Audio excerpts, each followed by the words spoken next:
and welcome to your yoga practice. Today we're going to work on finding strength and grounding through our forearms. So that means Sphinx Pose, Forearm Plank, Dolphin Pose, maybe some Forearm Stand. So a block will be handy, a wall space will be handy as well, and a strap. So we want to make a loop in our strap so that when we place the strap right above our elbows, we end up with about shoulders width distance apart. And that will keep us a little bit stable as we go through what we need to go through. So we'll start with the strap actually. Have the block nearby. My husband's yelling at the dog, so if you heard something, that's what you heard. All right, so coming onto your belly, strap already at your elbows. All right, and then coming into your Sphinx Pose. Elbows stack underneath your shoulders, forearms. Your elbows are not allowed to migrate outwards. This is why we have this strap. It's beautiful.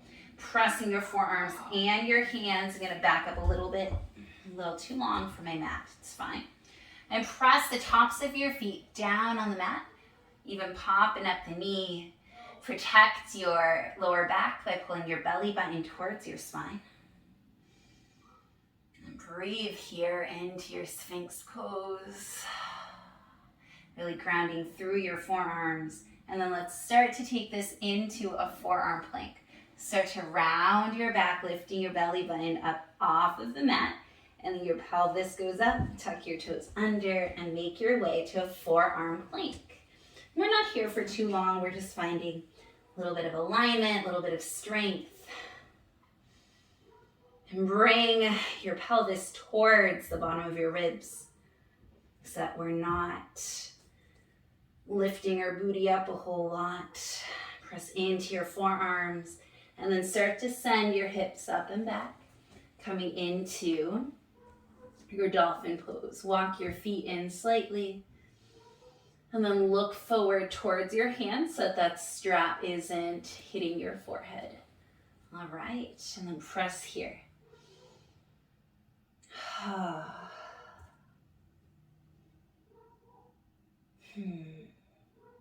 then we're going to work our way backwards. So start to come back into your forearm plank. And then knees down, hips down, belly button down, back into your Sphinx. Oh, you feel your shoulders a heck of a lot, right? Awesome. So go ahead and push back into a child's pose. Maybe you sit up on your heels. Let go of the strap for a moment and then wiggle out the shoulders. All right. So I'm going to make a little bit more space and notice that my strap's a little too tight. I like to have a little bit more room. And so we're going to do the same thing, but we are going to play with having our hands in the right position as well. So if you take the block is going to go right where you make an L with your thumb and your pointer finger. So place that down and we'll get into our Sphinx Pose again. Awesome. So having our hands in this position is going to help us with alignment, with grounding, with keeping our hands in the right place. Okay, so we're going to work our way towards our forearm plank again. So you can already have your toes tucked under if you'd like. And start rounding your back. So lifting the belly button off the mat first, and then your pelvis, and then your knees, and then you are in your forearm plank. When you're ready, start lifting your hips up and back and walking those feet towards your hands. Look forward towards the block. All right, now if you want to venture towards a forearm stand, it's not necessary. Keep pressing into your forearms, come onto your toes, and then lift one of your legs up. And then you're not going to jump, instead you're going to try to glide up. Trying to bring the other leg to meet the one that's already up there.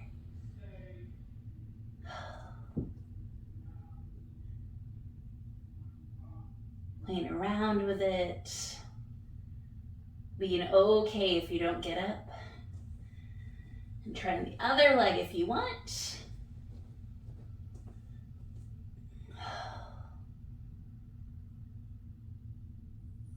Try not to fall over.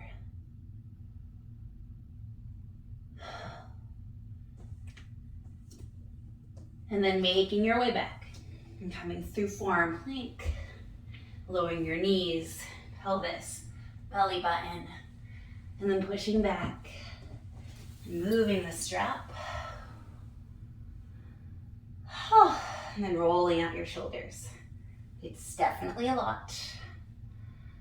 All right, and so now let's try it without those props and see how it feels. So no strap, no block, and this time we'll still keep our elbows, shoulders width distance apart. So you can find that by bringing your elbows down so the arms go down to the mat, and then clasp your elbows with your hands, and then set your forearms in front of you. So that will, and then you just need to be hugging your elbows in and then towards your feet, and that'll keep them from splaying out. It's gonna be really easy for them to splay. We're also going to clasp our hands in this version, and you'll just see which you prefer. Some people feel a lot more stable with their hands clasped. It's just, that's the truth for some people. All right, so go ahead and make your way onto your belly for Sphinx Pose. And this time our forearms are not going to be parallel. Our elbows are shoulders width distance apart, but our hands are clasped. Awesome. All right, tuck your toes under. We're going to work our way towards our last, well, second to last, forearm plank. Just start to round your back, lifting the belly button up off of the mat, and then your pelvis up and your knees up. Now you're in a forearm plank. Now maybe it feels a little more familiar because you're clasping your hands. And then send your hips up and back, walking your feet in. Now we're in our Dolphin Pose. And then from here, you can stay here or you can try to kiss your thumbs. So come forward and then back. It's really good for your shoulders. It's kind of little dolphin push-ups. One more. And if you want to try from here, getting into your forearm stand, you can. I'm a lot more stable when I have the block and the strap. My shoulders just need that feedback. But today I'm still able to get up, so there is that. All right, from here, come back into your forearm plank, last one, and then knees down, pelvis down.